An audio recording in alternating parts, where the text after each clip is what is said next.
Greetings, ladies and gentlemen. Today we have another installment of JC Van Dammit. But it's more like JC Van Dammit, why aren't you in more of this movie? Because today we are watching No Retreat, No Surrender, voted on by our Redeye regulars over on the Patreon page, which it's currently, it's just TNT, so he picked today's movie. Anyways, Jean-Claude is in about, 25 minutes, maybe 30 minutes of this movie, but he is nowhere near the best thing about this movie. So let's get to this mamma jamma, because this is Redeye Reviews.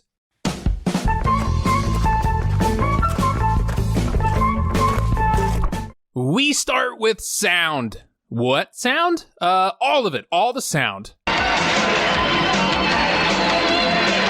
My God, have you heard of a pop filter? Just try one out.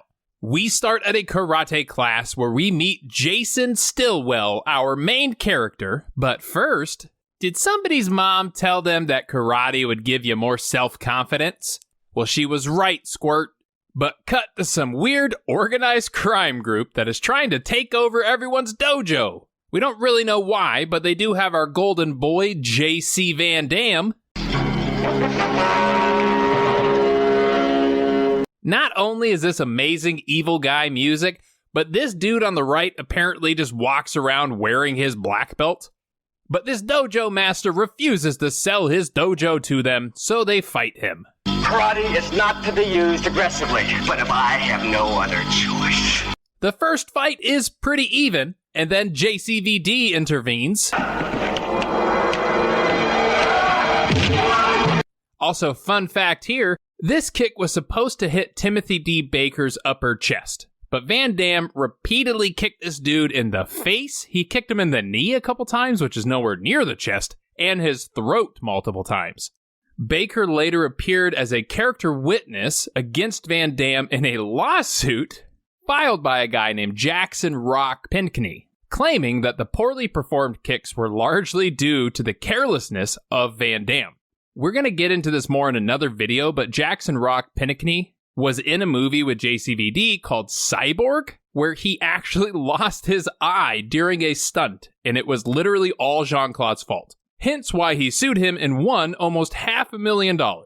He came up to me, kicked the knife with my hand, and the knife out of my hand, and came across with the knife and came at the eye. I did not hit him, I touched him. I did not hit her. It's not true. It's bullshit. I did not hit her. So that's some crazy stuff, but back to our movie. So after this fight, we learned the dojo owner is Jason's dad, and also that he deems LA too dangerous for them to live in now.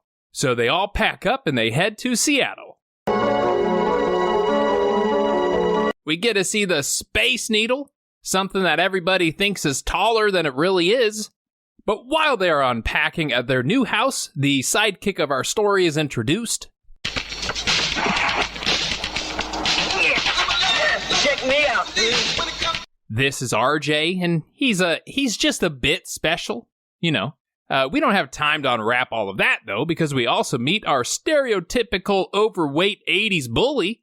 Yeah, this walking Big Mac eating an entire cake is named Scott. And they really went head first into this stereotype. Well, at least he's outside. One day, Jason and RJ visit Bruce Lee's grave. And I briefly touched on it, but Jason's like obsessed with Bruce Lee. It's too much. It's too much. My name is Jason Stillwell, and I just moved here from Los Angeles. I practice what you teach, and I've read everything about you. Thank you, Sensei Lee. Also, I'm not a language connoisseur by any means, but Sensei is Japanese, and Bruce Lee was not. Anyways, later we see Scott being his nasty self at a burger joint. Stick with me, kids. You never go hungry.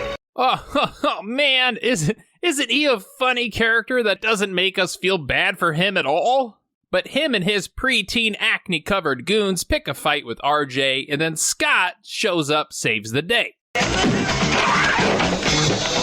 Jace! Hey, RJ. Later that night, his dad gives him shit for using karate when he didn't need to. It's just gonna get you in more trouble. It got me out of trouble today. Sure. Yeah, respect your elders. Look at my cane. That's way too short for me and is probably causing me more back pain. But this pisses Jason off, so he storms off to his bedroom. We realize just how many goddamn pictures of Bruce Lee he has. There are so many, like you would think Bruce Lee was a Spice Girl with everything that's going on in this room. But this inspires Jason, who runs down to the local karate dojo and signs up. But we also see that Scott is in the karate class because, of course he is. Plot. So cut to Jason, and the karate head injuries are really taking a toll on this kid. Yeah, this is a nice dojo. I'll probably join.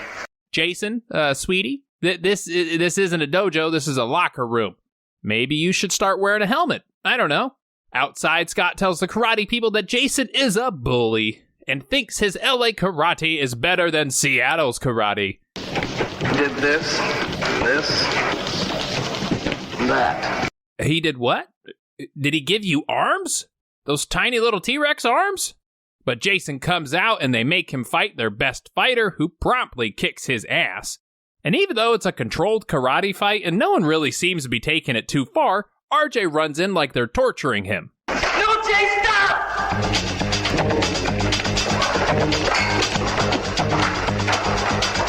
They run off like they stole something. What a strange little boy.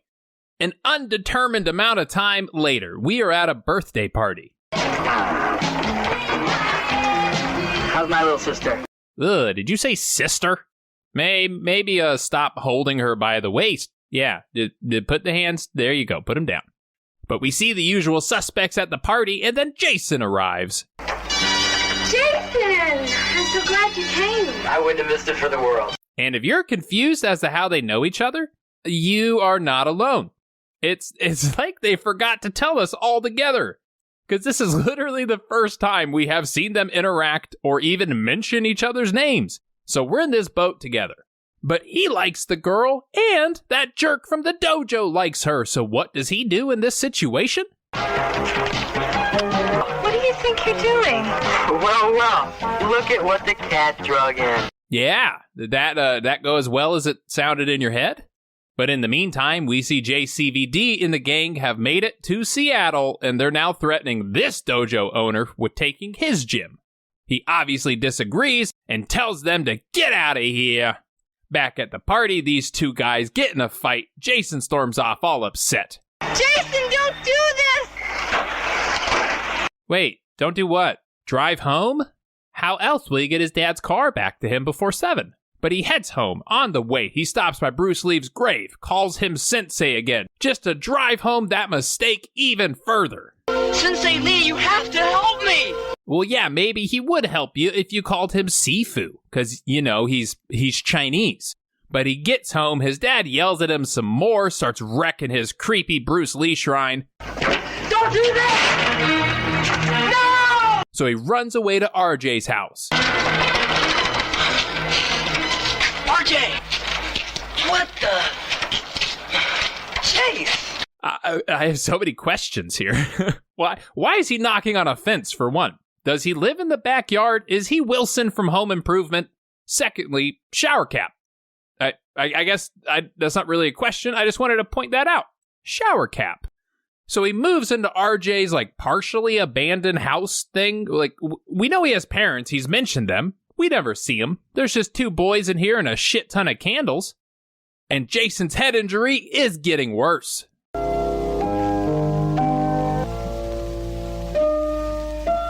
He's reading that book backwards. Shush. Where's your helmet, bud? But then in a bizarre twist, Bruce Lee's ghost shows up.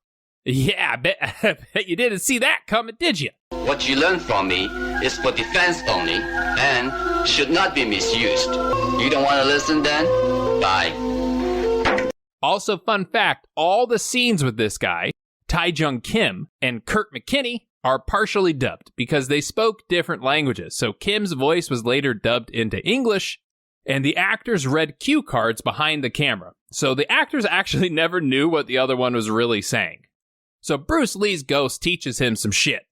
The result is power. Your training begins tomorrow.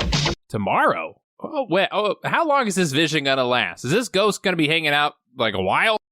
But we cut to our typical 80s training montage, and it's kind of weird. Like, at one point, RJ pokes his head into the window, and he sees him practicing alone and talking to himself. Thanks to you. So it's clear that the hallucinations from all the bizarre scents that these Bath and Body Works candles are giving off are starting to have an effect. But Bruce Lee's ghost decides to peace out. He's like, you've learned enough. I'm going to go haunt some other asshole who thinks I'm Japanese. And then we get another training montage. We get some finger push-ups where we don't see the wires holding you up at all. They're not right there. We get this shit. Karate. Oh, God, no. Yep, that's unfortunate. I guess we really didn't think this scene through, did we? On paper, this probably looked very different. Okay, no. Candles on the training dummy? We get RJ as a candle connoisseur, but this is where we draw the line. Training montage over, please. Also, where are RJ's parents during all this? Whatever. We didn't have enough money to cast them. Got it, that makes sense. So Jason goes to pick his dad up from work, and he sees some goons fighting him in a parking lot. He runs in, saves the day, proving that he has trained enough to fight adults now. He's leveled up. Dad, there are times when you just have to fight. I've been such a fool. And his dad now thinks fighting is cool again. We cut to a dance club, just to really, really slow this movie's pacing down to a crawl. Also, I think we forgot that this movie is supposed to be in Seattle, because palm trees? No? Anyways, this scene is awkward because they have these like little dance-offs, but then they forget to put the crowd noise into the movie.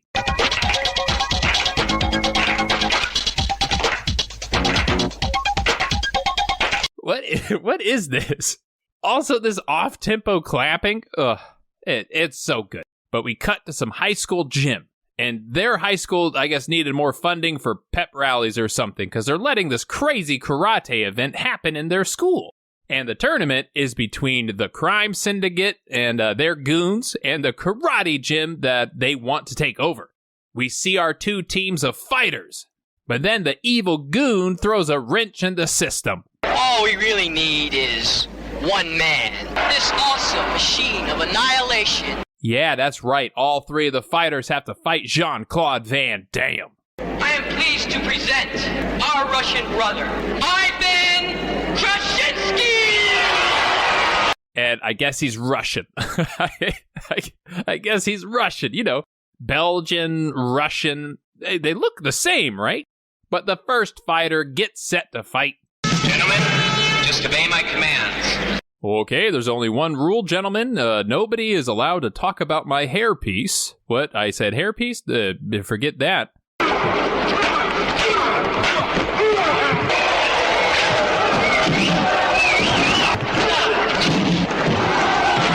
It's my natural hair color, sir. Stop looking at me. So the first fight is an easy win. JCVD, he does this thing where, he gets paid to do this in every movie. And we all love it. But the second fight takes place. It's a little bit closer, but, JC still dominates this dude. And then we get the big main fight. It's the gym leader Brock and his Pokemon against JCVD. And it's much closer for like a while. And now it's turned into a goddamn wrestling event. You just launch the ref out of the ring. But while Van Damme is basically murdering a guy in front of a room full of witnesses, Big Mac, he gets rocked. We love to see that. And the girl gets smacked. And that cues Jason to leap into the ring and start his fight. It is you, son. But this time it'll be different. You're good. I get better. So, is the ref dead? We haven't seen him for a while at this point. I'm just starting to worry. But the fight goes down for a while. JCVD somehow has zero of the poise and skill he just showed mere moments ago. And then you win with a flashy, crane kick nonsense? Wait, hold on. Crane kick. Did we just watch The Karate Kid? Okay, kid moves to a new town. Kid gets bullied. Those bullies study at another karate dojo. He likes the same girl as one of the bullies. He gets trained by a master and then shows everyone who's the boss at a karate tournament with some flashy kick. God damn it, we've been bamboozled, folks. Yeah, we're just going to end the movie there.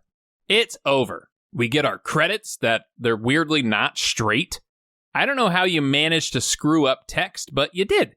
It doesn't matter. Let's head on over to Redeye Reacts.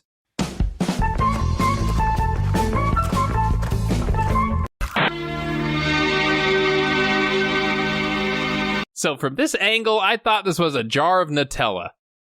Give him 10 cc's of delicious nut butter stat. And if you're wondering what soda company paid to be in this movie, here you go.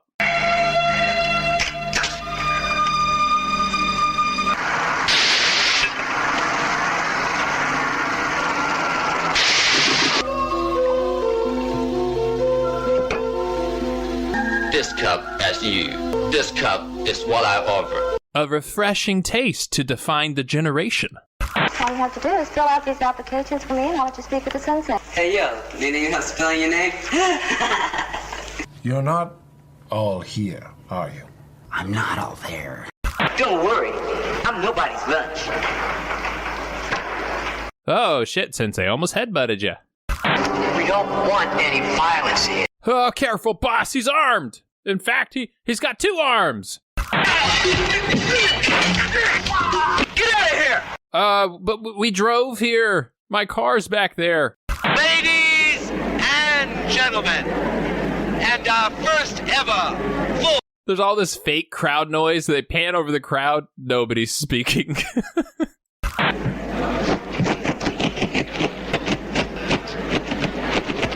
Okay, time out. Who keeps ruffling their coat while these guys are trying to show off their moves?